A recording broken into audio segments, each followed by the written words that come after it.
Hello दोस्तों, नमस्कार। मेरे यूट्यूब चैनल पे आप लोगों का एक बार फिर से स्वागत है। दोस्तों, आज हम लोग देखेंगे जो सेल चैप्टर के कुछ क्वेश्चन आरआरबी ग्रुप डी में जो पूछे गए थे, बच गए थे, उनको आज हम लोग ख़त्म कर देते हैं। ठीक है। और ये वीडियो आप लोगों को मेरे यूट्यूब चैनल रेलवे अनूप पे मिल जाएगा। ठीक है। तो ये सभी पीवाईक्यू क्वेश्चन है जो आप लोगों के लिए बहुत ही इंपॉर्टेंट है। ठीक है। तो इन क्वेश्चन को आप लोग देखिए और वीडियो को ज़्यादा से ज़्यादा शेयर कीजिए अपने दोस्त मित्र यार को। मिलते हैं फिर अब अपने इस सेशन में आप लोगों से। आइए सेशन को स्टार्ट करते हैं। बोल रहा है कि यूकैरियोटिक कोशिका के कोशिका द्रव्य में पाए जाने वाले सूक्ष्म नलिकाओं संरचनाओं के नेटवर्क को क्या कहते हैं? तो क्या कहते हैं? माइटोकॉन्ड्रिया कहते हैं। क्या कहते हैं? माइटोकॉन्ड्रिया कहते हैं। अगला क्वेश्चन है, निम्नलिखित में से कौन सा उत्तक नहीं है? तो उत्तक कौन सा नहीं है दोस्तों इसमें? तो न्यूरॉन है। ये option number A B C में से कौन सा सही हो जाएगा? कमेंट करके बताइए आप लोग। तो न्यूरॉन जो है एक उत्तक नहीं है, ये क्या है? एक कोशिका है। ठीक है। बाकी अस्थि, रुधिर और पेशीय उत्तक ये सभी उत्तक हैं। अगला क्वेश्चन देखते हैं। बोल रहा है कि निम्नलिखित में से कौन सी कोशिकाओं में लवक अनुपस्थित होते हैं? तो लवक किस में अनुपस्थित होते हैं? तो पेशीय कोशिका जितने होते हैं उसमें लवक अनुपस्थित होते हैं। ठीक है। अगला क्वेश्चन बोल रहा है कि दिए गए कथनों को पढ़कर सबसे उपयुक्त विकल्प का चयन कीजिए। बोल रहा है कि ईस्ट कोशिका जो होती है निकलने वाले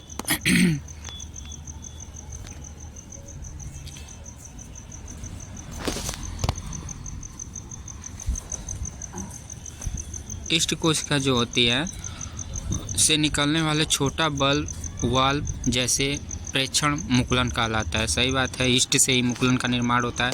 मुकुलन निर्माण की श्रृंखला ईस्ट की मुकुलन प्रक्रिया में पाई जाती है। बिल्कुल सही है। तो ऑप्शन नंबर ए और बी बिल्कुल दोनों ऑप्शन सही हो जाएंगे। ठीक है। अगला क्वेश्चन देखते हैं। अगला क्वेश्चन है, निम्नलिखित में से कौन सा विकल्प अमीबा में पोषण प्रक्रिया का सर्वोत्तम वर्णन करता है? जो कोशिका में पाचन का कार्य करता है तो कौन सा किसके द्वारा होता है? ठीक है। तो आइए उसको देख लेते हैं। सबसे पहले पाचन का कार्य जो होता है अंतर्ग्रहण में होता है, जाता है, फिर पाचन होता है, फिर अवशोषण होता है, फिर बहिर्प्रेक्षण। मतलब पहले हम क्या करते हैं, मुंह में खाना लेते हैं, फिर मुंह में से पेट में जाता है जहाँ पचता है, फिर क्या करते हैं उसको पचा के अवशोषित पार्ट में जैसे लार्ज इंटेस्टाइन जो बड़ी आंत होती है उसमें जाती है। बड़ी आंत से फिर क्या होती है वो एनस के द्वारा बाहर चला जाता है। तो ऑप्शन नंबर ए बिल्कुल सही हो जाएगा। अगला क्वेश्चन है कि न्यूरॉन के किस भाग में केंद्रक और कोशिका द्रव्य उपस्थित होते हैं? तो कोशिका काय में न्यूरॉन के केंद्रक और केंद्रक कोशिका द्रव्य उपस्थित होते हैं। अगला क्वेश्चन देख लेते हैं। अगला क्वेश्चन है, केंद्रकीय विभाजन के बाद कोशिका द्रव्य के विभाजन के लिए प्रयुक्त शब्द क्या हैं? तो साइटोकाइनेसिस जो होता है वो कोशिका द्रव्य के विभाजन के लिए प्रयुक्त शब्द है। अगला क्वेश्चन है, प्लाज्मा झिल्ली को वर्णनात्मक पारगम्य झिल्ली क्यों कहा जाता है? तो प्लाज्मा झिल्ली जो होती है यह केवल कुछ पदार्थों को ही पार करने देती है और कुछ को रोक लेती है। ठीक है। तो ऑप्शन नंबर सी बिल्कुल सही हो जाएगा। अगला क्वेश्चन देखते हैं। अगला क्वेश्चन है, बोल रहा है दोस्तों कि बहुकोशिकीय जीवों में कोशिका के आकार और अमाप में बहुत अधिक भिन्नता होती है, जिससे जीव क्या हो जाते हैं, भिन्न भिन्न कोशिकाओं द्वारा भिन्न भिन्न कार्य करने पर अधिक कुशल हो जाते हैं। तो ऑप्शन नंबर सी बिल्कुल सही हो जाएगा। ठीक है। अगला क्वेश्चन देखते हैं। अगला क्वेश्चन है, निम्नलिखित कोशिकाओं में से किस कोशिका को एक छोर पर पार्श्व तंतु होता है? डेंड्राइट होता है। तो डेंड्राइट किस में होता है दोस्तों? तो न्यूरॉन में होता है। डेंड्राइट किस में होता है? न्यूरॉन में होता है। ऑप्शन नंबर ए सही हो जाएगा। अगला क्वेश्चन देखते हैं। बोल रहा है कि तंत्रिका कोशिकाओं के संबंध में निम्नलिखित में से कौन सा कथन गलत है तंत्रिकाओं के संबंध में? तो ऑप्शन नंबर डी जो है बिल्कुल गलत है। क्यों गलत है देख लेते हैं। तंत्रिका कोशिकाओं के में केंद्रक का अभाव होता है, ये गलत बोला है। तंत्रिकाओं कोशिकाओं में भी केंद्रक होता है, ठीक है। तंत्रिका कक्ष सिग्नल बाहर भेजता है, सही बात है। डेंड्राइट सिग्नल प्राप्त करता है, सही बात है। एक तंत्रिका कोश 3 भाग डेंड्राइट, कोशिका पिंड और तंत्रिका कक्ष से बनी होती है, ठीक है। ऑप्शन नंबर इसका डी बिल्कुल गलत हो जाएगा। 92 देखते हैं। चयनात्मक परागम्य झिल्ली के माध्यम से जल के विसरण को कहते हैं, तो परासरण कहते हैं। ऑप्शन नंबर बी बिल्कुल सही हो जाएगा, ऑस्मोसिस। जैसे क्या होता है कि ये सपोज एक ट्यूब आप लीजिए, ठीक है। ट्यूब में एक कोई अर्धपारगम्य झिल्ली रख दीजिए। इस साइड आप क्या कीजिए, सादा पानी भर दीजिए, इस साइड पानी भर दीजिए, ठीक है। इस साइड पानी और चीनी दोनों का घोल रख दीजिए। तो क्या होगा, कुछ देर बाद ये पानी अवशोषित कर लेगा, ठीक है। किस माध्यम से? ऑस्मोसिस के माध्यम से, परासरण के माध्यम से। तो यही इस क्वेश्चन में पूछ रहे हैं, ठीक है। तो ऑप्शन नंबर बी बिल्कुल सही हो जाएगा। अगला क्वेश्चन है, निम्नलिखित में से कौन सा जीव द्विखंडन द्वारा प्रजनन करता है? तो अमीबा जो होता है द्विखंडन द्वारा प्रजनन करता है, ठीक है। अमीबा जो होता है द्विखंडन द्वारा प्रजनन करता है। अगला क्वेश्चन है, अमीबा जैसे जीवों में प्रजनन की अलैंगिक विधि निम्नलिखित में से कौन सी है? तो द्विखंडन। अमीबा किस माध्यम से प्रजनन करता है? द्विखंडन के माध्यम से प्रजनन करता है। किस माध्यम से? द्विखंडन के माध्यम से प्रजनन करता है। अगला क्वेश्चन है, जब विभिन्न प्रकार के प्याज के वालों को, जैसे प्याज के बहुत सारे छिलके होते हैं ना ऐसे, तो वही पूछ रहा है। प्याज के वलों को सूक्ष्मदर्शी से देखा जाता है तो सभी में समान आयताकार संरचनाएं दिखाई देती हैं। इससे सिद्ध होता है कि सभी सजीव कोशिकाओं से बनी है। प्याज में जितने भी कोशिकाएं होती हैं सभी सजीव कोशिकाओं से बनी होती हैं, ठीक है। ऑप्शन नंबर डी बिल्कुल सही हो जाएगा। अगला क्वेश्चन है, निम्नलिखित में से कौन सा जीव प्रजनन की बहुविखंडीय मोड़ के माध्यम से गुणन करता है? तो प्लाज्मोडियम जो होता है बहुविखंडन के माध्यम से गुणन करता है, प्रजनन करता है, ठीक है। अगला क्वेश्चन देखते हैं, एक कोशिकीय जीव का समान आनुवंशिक सामग्री वाले 2 बराबर संतति कोशिकाओं में विभाजन को निम्नलिखित में से क्या कहा जाता है? तो बाइनरी विखंडन, बाइनरी फिजन जिसे इंग्लिश में बोलते हैं, ठीक है।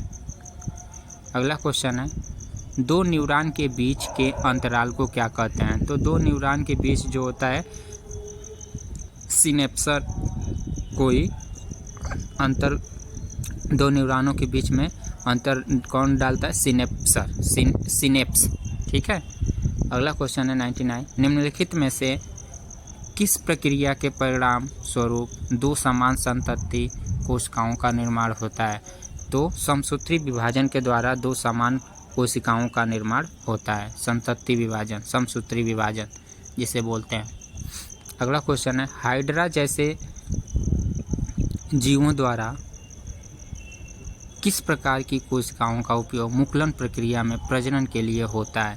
तो पुनर्उत्पादित कोशिका के लिए, मतलब जीवित फिर से कोशिका प्राप्त करने के लिए मुकुलन द्वारा हाइड्रा का प्रजनन होता है, ठीक है। जैसे सपोज आप लोग देखे होंगे ऐसे कुछ जीव होते हैं जो ऐसे टूटते जाते हैं। कोई एक जीव है जिसको 3 भागों में तोड़ देंगे तो 3 अलग अलग प्रकार के ये जीव बन जाते हैं, ठीक है। इसी को मुकुलन बोलते हैं। अगला क्वेश्चन देख लेते हैं 101 नंबर, निम्नलिखित में से कौन सा कोशिका भित्ति का कार्य नहीं करता है? तो कोशिका भित्ति क्या होता है दोस्तों, ठीक है। और कोशिका झिल्ली क्या होता है? कोशिका भित्ति सेल वॉल का काम करता है, कोशिका झिल्ली सेल मेम्ब्रेन, ठीक है। तो जो कोशिका के लिए प्रोटीन का संश्लेषण करता है वही कोशिका भित्ति का कार्य नहीं है। कोशिका जो होता है प्रोटीन का संश्लेषण नहीं करता है, ठीक है। कोशिका भित्ति जो होता है प्रोटीन का संश्लेषण नहीं करता। प्रोटीन का संश्लेषण कौन करता है? राइबोसोम करता है, ठीक है। तो इसलिए ऑप्शन नंबर सी बिल्कुल गलत हो जाएगा। अगला क्वेश्चन देखते हैं।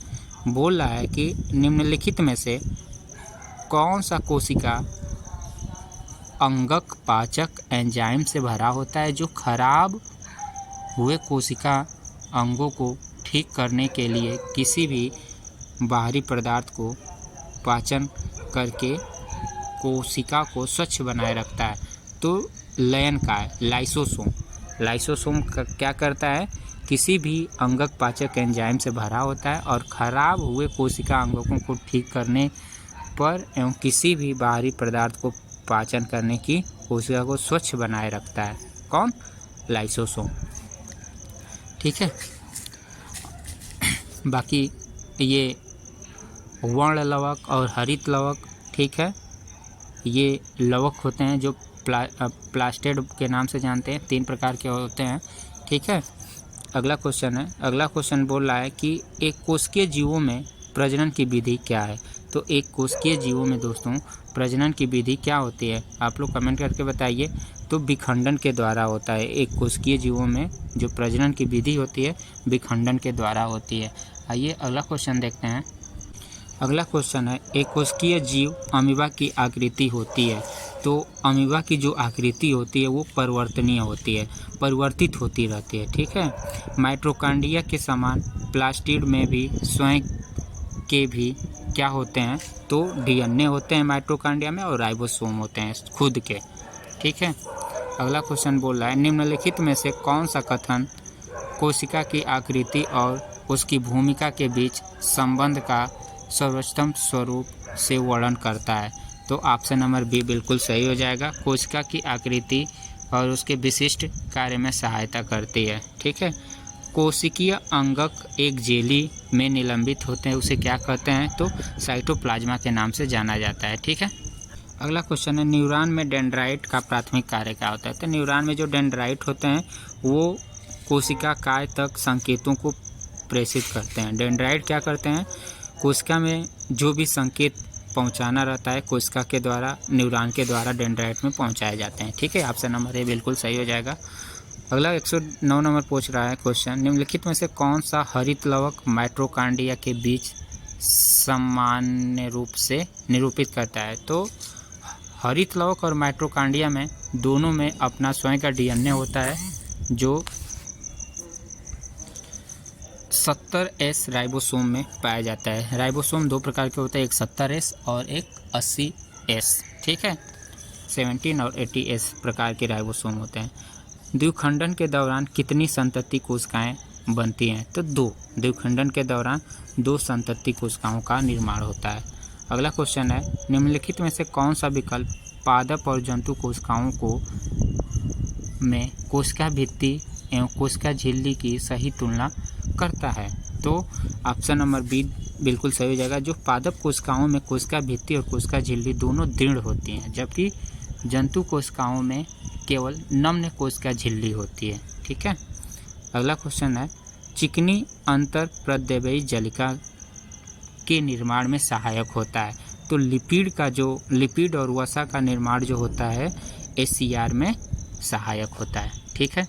अगला क्वेश्चन देखते हैं। अगला क्वेश्चन है, द्विखंडन के बारे में निम्नलिखित में से कौन सा कथन सत्य है? तो द्विखंडन के बारे में ऑप्शन नंबर डी बिल्कुल सही है। इसके लिए 2 जनन कोशिकाओं की आवश्यकता होती है। द्विखंडन के लिए 2 जनन कोशिकाओं की आवश्यकता होती है, जिसे बाइनरी फ्यूजन के नाम से जानते हैं। अगला क्वेश्चन है, निम्नलिखित में से कौन सा उदाहरण वास्तविक जीवन में लाइसोसोम की भूमिका को सर्वोच्चतम रूप से दर्शाता है? तो जितने भी हानिकारक जीवाणु को निगलने तथा विघटित करने वाले श्वेत रुधिर होते हैं, जिसे WBC के नाम से जानते हैं, वो क्या करते हैं? लाइसोसोम में की भूमिका को सर्वोच्च रूप दर्शाते हैं, ठीक है। अगला क्वेश्चन है, सुकेंद्रीय कोशिका का, जिसे यूकैरियोटिक कोशिका यूकैरियोटिक सेल के नाम से जानते हैं, इसका मुख्य कार्य क्या होता है? तो यूकैरियोटिक जो होता है ये कोशिका के जीवन प्रक्रियाओं को निर्देशित करता है कि कोई भी कोशिका किस प्रकार से अपना कार्य करेगी, ठीक है, वही इसमें दर्शाया जाता है यूकैरियोटिक कोशिका में। अगला क्वेश्चन है कि निम्नलिखित में से कौन सा विकल्प बहुकोशिकीय जीवों में देखे जाने वाले श्रम विभाजन का सर्वोच्च रूप से व्याख्या करता है। तो इस क्वेश्चन में जो है बहुकोशिकीय जीव, कोशिका दो प्रकार के होते हैं, एक कोशिकीय जीव और बहुकोशिकीय जीव। तो बहुकोशिकीय जीव को देखने का श्रम विभाजन सर्वोच्च रूप से व्याख्या करता है। किस रूप से? तो विभिन्न कोशिकाओं में विशिष्ट कार्य होते हैं। सभी जितने भी अलग अलग कोशिकाएं होती हैं सबका अपना अपना कार्य होता है, ठीक है। तो बहुकोशिकीय जीव में ये ऑप्शन नंबर बी बिल्कुल सही हो जाएगा। क्वेश्चन नंबर 117 देखते हैं। दोस्तों, आप लोगों को मेरा वीडियो अगर पसंद आ रहा हो तो ज़्यादा से ज़्यादा लाइक, सब्सक्राइब और शेयर कीजिए अपने दोस्त में तैयार को, ठीक है। और ये जितने भी क्वेश्चन है बहुत ही इंपॉर्टेंट क्वेश्चन है। आइए अगला क्वेश्चन देखते हैं। बोल रहा है कि निम्नलिखित में से कौन सा कथन कोशिकाओं की आकृति और आकार में विविधता का सही व्याख्या करता है। तो कोशिकाओं की आकृति और आकार उनके द्वारा किए जाने वाले विशिष्ट कार्य से संबंधित होते हैं। जितनी भी कोशिका होती है वो अपने विशिष्ट कार्य के लिए जानी जाती हैं। सभी कोशिकाओं का अपना अपना कार्य होता है, ठीक है। उसी को ये निरूपित करती हैं। तो ऑप्शन नंबर डी बिल्कुल सही हो जाएगा। अगला क्वेश्चन देखते हैं। 118 नंबर बोल रहा है, सजीवों में कोशिकाएं अपने कार्य के अनुसार आकृति और माप में भिन्न होती हैं। सही बात है। निम्नलिखित में से कौन सा कथन कोशिका की आकृति और उसके कार्य का सही संतुलन करते हैं। तो जो अमीबा होता है वो अनियमित आकृति, गति और भोजन ग्रहण करने में सहायक होता है, लेकिन तंत्रिका कोशिका जो होता है गोल आकृति भोजन संग्रहित करने में ये सहायक नहीं होता है, ठीक है, गलत है। पेशीय कोशिका जो होती है चपटी और डिस्क आकृति की होती है, नहीं, गलत है। लाल रक्त कोशिकाएं लंबी और शाखित होती है, नहीं, ये गलत है। लाल रक्त कोशिकाएं इससे संबंधित है और पेशीय इससे होती हैं, ठीक है। बाकी ऑप्शन नंबर ए इसमें गलत हो जाएगा, सही हो जाएगा। अगला क्वेश्चन देखते हैं। बोल रहा है कि निम्नलिखित में से किस कोशिका अंग में एटीपी जनरेट रासायनिक अभिक्रिया हेतु पर्याप्त किया जाता है। तो माइटोकॉन्ड्रिया सूत्रीकरण जो होता है उसके द्वारा एटीपी में निर्माण होता है सूत्रकणिका के द्वारा, ठीक है। ऑप्शन नंबर ए। बोला है कौन सा कोशिकांग कोशिका के भीतर बाहर द्रव्य को सर्वेष्ट करने मतलब पैकेजिंग और तथा डिस्पैचिंग करने के लिए उत्तरदायी होता है। तो गाल्जी उपकरण जो होता है किसी भी बाहरी द्रव्य को पैकिंग करने का कार्य करता है, ठीक है। अगला क्वेश्चन देखते हैं। अगला क्वेश्चन है, निम्नलिखित में से प्रजनन की कौन सी विधि बैक्टीरिया में जनक कोशिकाओं को दो संतति कोशिकाओं में विभाजित होने की प्रक्रिया शामिल है। तो ऑप्शन नंबर सी बिल्कुल सही हो जाएगा। बाइनरी फिजन के द्वारा दो संतति कोशिकाओं का विभाजन होता है, ठीक है। अगला क्वेश्चन 122 नंबर बोल रहा है, प्लाज्मा झिल्ली में वर्णरत परागम्य क्यों कहा जाता है। तो प्लाज्मा झिल्ली जो होता है यह केवल कुछ पदार्थों को ही भीतर या बाहर जाने देता है, ठीक है। जो प्लाज्मा झिल्ली होता है सभी पदार्थों को बाहर और अंदर नहीं जाने देता, इसलिए ऑप्शन नंबर ए बिल्कुल सही हो जाएगा। 123 नंबर देखते हैं। ऑक्सीजन जैसे सूक्ष्म अणु कोशिका झिल्ली से आसानी से क्यों गुजर जाते हैं, लेकिन स्टार्च प्रोटीन जैसे बड़े अणु नहीं गुजर पाते हैं। क्यों? क्योंकि कोशिका झिल्ली जो होती है वो चयनात्मक पदार्थों के लिए परागम्य होती है, सभी के लिए परागम्य नहीं होती है। इसलिए उससे जो प्रोटीन होते हैं, स्टार्च होते हैं, वसा होते हैं, वो नहीं गुजर पाते हैं। लेकिन कुछ जो होते हैं जीव वो जैसे सूक्ष्म जीव होते हैं वो आसानी से आ सकते हैं और जा सकते हैं कोशिका झिल्ली में, ठीक है। बाकी अगला क्वेश्चन है, एक पेशीचे विभाजन होन दोन समान जान पेशी कैसा है दोस्तों, हिंदी गलत है, बाकी आप लोग देख लीजिएगा, माइटोसिस के नाम से जानते हैं इसको, ठीक है। अगला क्वेश्चन देख लेते हैं। कोशिका विभाजन की वह विधि जिसके द्वारा जनन कोशिकाओं और गैर प्रजनन कोशिकाओं की तुलना में डीएनए की आधी मात्रा प्राप्त होती है। तो किससे होता है? अर्धसूत्री विभाजन से डीएनए की आधी मात्रा प्राप्त होती है, ठीक है। जैसे किसी बच्चे का सपोज जन्म होता है, ठीक है, तो एक बच्चे के जन्म के लिए माता का भी डीएनए आता है और पिता का भी डीएनए आता है। दोनों का डीएनए मिलकर एक बच्चे का निर्माण होता है, वही अर्धसूत्री विभाजन होता है, मयोसिस होता है। ठीक है, अगला क्वेश्चन है 126 नंबर, रुद्र अंतःप्रद्रव्य जलिका जो RER प्रोटीन संश्लेषण के लिए धारण करती है, क्या करती है? तो प्रोटीन में राइबोसोम प्रोटीन धारण करती है और ACR जो होता है लिपिड संश्लेषण का निर्धारण करती है। ठीक है, चिकनी अंतःप्रद्रव्य जलिका, ऑप्शन नंबर बी बिल्कुल सही हो जाएगा। अगला क्वेश्चन देखते हैं, निम्नलिखित में से कौन सा जीव द्विखंडन की विधि से प्रजनन करता है? तो लिसिमेनिया जो होता है, लिसिमेनिया वो द्विखंडन से, लिसिमेनिया हुआ, अमीबा हुआ, ये द्विखंडन विधि से प्रजनन करते हैं। ठीक है, ऑप्शन नंबर बी बिल्कुल सही हो जाएगा। अगला क्वेश्चन है कि एक प्रयोग के दौरान एक कोशिकीय क्षतिग्रस्त हो जाती है, ठीक है, और उसके लाइसोसोम फट जाते हैं, जिससे पाचक एंजाइम कोशिका द्रव्य में मुक्त हो जाता है। आगे क्यों होने की सबसे अधिक संभावना होती है? क्योंकि कोशिका स्वयं नष्ट हो जाएगी दोस्तों, तो मर जाएगी।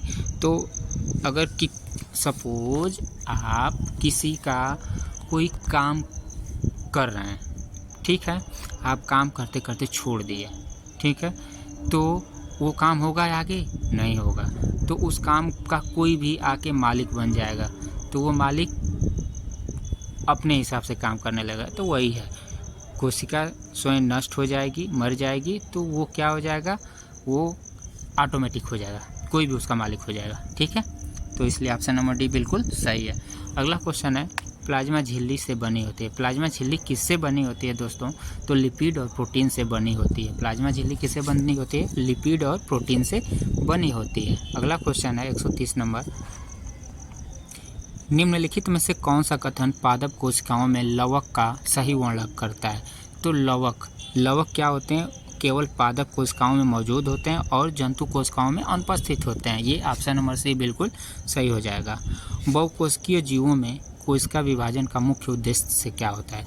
तो बहुकोशिकीय जीवों में जो कोशिका विभाजन का मुख्य उद्देश्य होता है वो क्षतिग्रस्त या पुरानी कोशिकाओं को वृद्धि या मरम्मत प्रतिस्थापन करती हैं। ठीक है, 132 नंबर है, निम्नलिखित में से कौन सा कोशिका अंग जीवन की क्रियाकलापों के लिए आवश्यक एडेनोसिन्स ट्राइफॉस्फेट ATP में?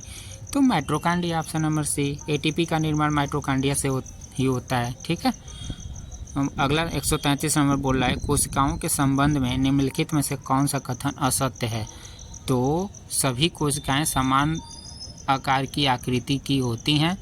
ठीक है, ऑप्शन नंबर बी बिल्कुल सही हो जाएगा। 134 नंबर देखते हैं, कोशिका में केंद्रक झिल्ली का कार्य होता है। तो कोशिका में केंद्रक झिल्ली कार्य क्या होता है? यह केंद्रक जो होता है कोशिका द्रव्य के बीच पदार्थ के स्थानांतरण को नियंत्रित करता है। ठीक है, ऑप्शन नंबर ए सही हो जाएगा। सपोज आपको समझा देते हैं, कोई ये एक कोशिका झिल्ली है, ठीक है, एक कोशिका झिल्ली और ये कोशिका द्रव्य इसके बीच में पाए जाते हैं। ठीक है, कोशिका द्रव्य इसके बीच में पाए जाते हैं। ठीक है, और ये कोशिका, बाहर वाला कोशिका भित्ति होता है और अंदर वाला कोशिका झिल्ली होता है। ठीक है, बाहर वाला कोशिका भित्ति होता है ये, और ये कोशिका झिल्ली का कार्य करता है। ठीक है, तो वही, इसीलिए ऑप्शन नंबर ए बिल्कुल सही हो जाएगा। 135 नंबर देखते हैं, निम्नलिखित में से कौन सा कथन पादप और जंतु कोशिकाओं में रिक्तिकाओं का सही तुलना करता है? तो ऑप्शन नंबर सी सही हो जाएगा। पादप कोशिकाओं में बड़ी रिक्तिकाएं होती हैं, जबकि जंतु कोशिकाओं में छोटी रिक्तिकाएं होती हैं। ठीक है, तो आप लोग दोस्तों सेशन को ज़्यादा से ज़्यादा लाइक, सब्सक्राइब, शेयर कीजिए। 136 नंबर क्वेश्चन देखते हैं, निम्नलिखित में से कौन सा कथन एक कोशिकीय जीवों में द्विखंडन और बहुखंडन के बीच सही अंतर दर्शाता है? तो द्विखंडन 2 संतति कोशिकाओं का निर्माण करता है, जबकि बहुखंडन एक साथ कई संतति कोशिकाओं का निर्माण करता है। तो ऑप्शन नंबर ए बिल्कुल सही हो जाएगा। ठीक है, अगला क्वेश्चन है, कौन सा विसरण कोशिका द्रव्य को सर्वोच्च रूप से परिभाषित करता है? तो प्लाज्मा झिल्ली जो के अंदर तरल पदार्थ की मात्रा जिसमें कोशिकांग होते हैं वो परिभाषित करते हैं। ऑप्शन नंबर सी सही हो जाएगा। निम्नलिखित में से क्या जंतु कोशिकाओं में उपस्थित नहीं होते हैं? जंतु कोशिकाओं में क्या उपस्थित नहीं होते हैं दोस्तों?